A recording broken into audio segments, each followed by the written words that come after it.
मोदींचा एखादा मुद्दा जर मला कोणी समजून सांगितला विकासाचा तर मी पण भाजपमध्ये जाईल. भाजपमध्ये मला सांगावं की मोदींनी हा विकास केला. मी सांगू शकतो पंडित नेहरूंनी हा विकास केला. मी सांगेल इंदिरा गांधीने हा विकास केला. राजीव गांधीने काय केलं.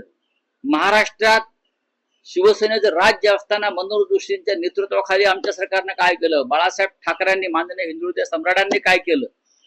पण मोदींनी काय केलं हे जर कोणी मला सांगणार असेल या तर मी शांतपणे ते ऐकेन. आणि माझं जर मतपरिवर्तन झालं त्यानंतर तर मी मोदींचं भजन करेन.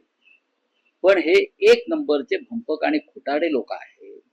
भ्रष्टाचाराविरुद्ध लढण्याच्या गोष्टी करायच्या, भ्रष्टाचार मुक्त देशाच्या गोष्टी करायच्या आणि देशभरातले सगळे ओवाळून टाकणारे भ्रष्ट गुन्हेगार हे आपल्या पक्षात घ्यायचं हा मोदींचा विकास असेल तर तो मला मान्य नाही.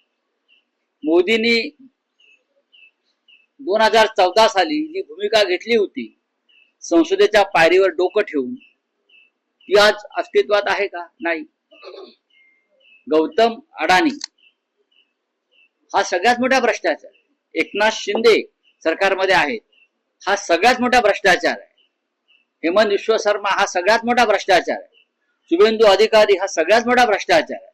हे सगळे भ्रष्टाचारी जर भाजपमध्ये घेऊन तुम्ही आम्हाला विकासाच्या गोष्टी सांगणार असाल तर कसं काय चालतं.